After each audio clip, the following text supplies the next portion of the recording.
नेपाल। ये नाम सुनते ही जहन में क्या आता है? बर्फ से ढकी ऊंची ऊंची चोटियां, है ना? लेकिन सोचिए, अगर असल कहानियां उन पहाड़ों की ऊंचाइयों में नहीं, बल्कि उनकी गहराइयों में छिपी हों। आज हम उन्हीं अनसुनी अनसुलझी कहानियों की दुनिया में उतरने वाले हैं। हाँ, तो जब भी कोई नेपाल की बात करता है तो जाहिर सी बात है, सबसे पहले दिमाग में माउंट एवरेस्ट ही आता है। दुनिया की छत, वही राजसी हिमालय जो पोस्ट कार्ड पर दिखता है, और दुनिया भर के पर्वतारोही इसी की चढ़ाई का तो सपना देखते हैं। पर असली कहानियां वो इस बर्फ की मोटी चादर के बहुत नीचे और उन शांत घाटियों की गहराइयों में दबी हुई हैं। ये वो रहस्य हैं जो किसी नक्शे पर नहीं मिलेंगे। नहीं, ये तो लोगों के विश्वास में, उनके सदियों पुरानी किंवदंतियों में आज भी सांस ले रहे हैं। तो फिर सवाल ये उठता है कि क्या हम सब उन ऊंचाइयों से थोड़ा परे देखने के लिए तैयार हैं? क्या उन गहरी, अनसुनी कहानियों को सुनने का मन है जो नेपाल को वाकई, असल में रहस्यमयी बनाती हैं? चलिए, तो अपनी इस खोज के पहले पड़ाव पर चलते हैं।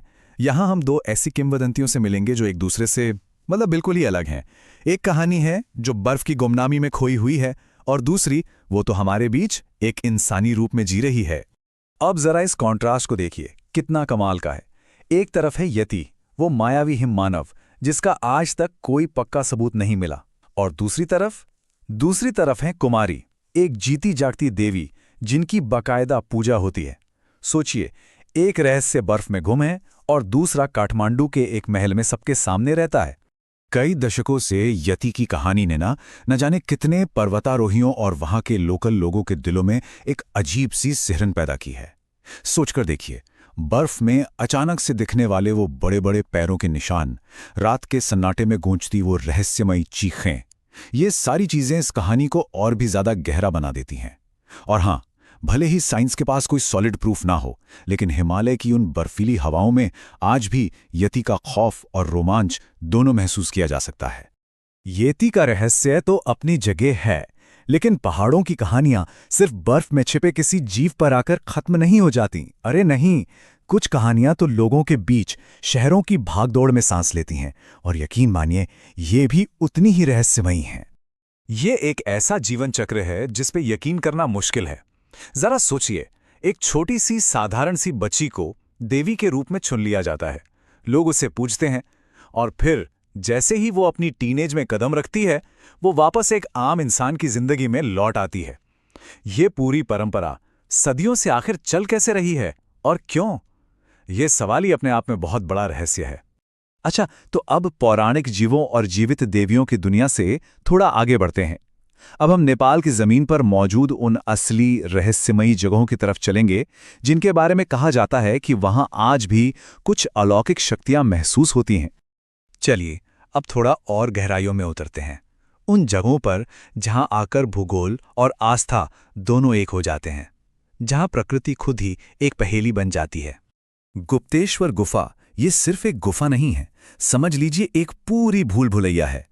इसके घुप अंधेरे में मंदिर छिपे हैं, और एक झरना है जो जमीन के नीचे से बहता हुआ दिखता है। कमाल है ना? लेकिन जो बात इससे सच में रहस्यमयी बनाती है, वो है एक विश्वास। लोगों का मानना है कि इसकी कुछ सुरंगें कहीं दूर जाकर निकलती हैं, पर कहां, ये आज तक कोई नहीं जान पाया। अब ये जो जगह है, इसका रहस्य किसी चीज में नहीं बल्कि एहसास में है।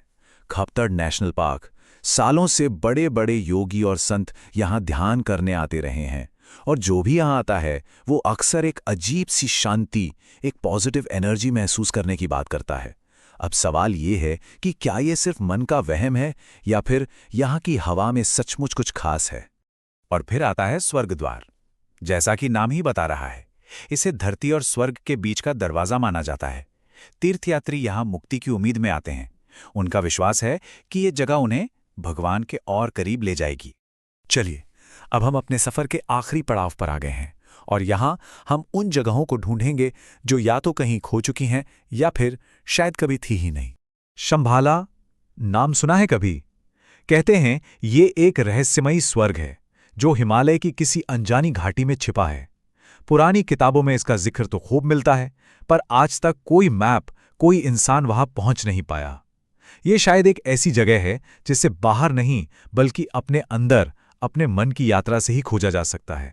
तो शंभाला के इस कल्पना की दुनिया से निकलकर अब हम एक असली जगह पर चलते हैं, एक ऐसी जगह जो उतनी ही रहस्यमयी है और जहां जाकर लगता है मानो वक्त ठहर सा गया हो। ऊपरी मस्तांग में सीधी खड़ी चट्टानों पर हजारों गुफाएं बनी हुई हैं और ये आज भी एक बहुत बड़ी पहेली है। पता है, ये सिर्फ गुफाएं नहीं थी, ये पूरे के पूरे गांव थे जो मानो हवा में लटके हुए थे।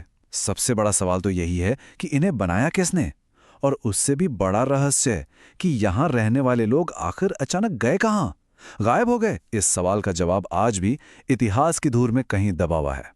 तो येती से लेकर कुमारी तक, गुप्तेश्वर की गुफाओं से लेकर मस्तांग के उन वीरान गांवों तक, आखिर इन सब कहानियों में वो कौन सी एक बात है जो कॉमन है? कौन सा धागा है जो इन सबको एक साथ जोड़ता है? शायद इन रहस्यों की कीमत इनके जवाबों में है ही नहीं, बल्कि उन सवालों में है जो ये हमारे मन में छोड़ जाते हैं। ये कहानियां बस हमें ये याद दिलाती हैं कि इस दुनिया में आज भी बहुत कुछ ऐसा है जो हमारी समझ से बाहर है, और क्या पता कुछ रहस्यों को अनसुलझा रहने देना ही उनकी असली खूबसूरती हो।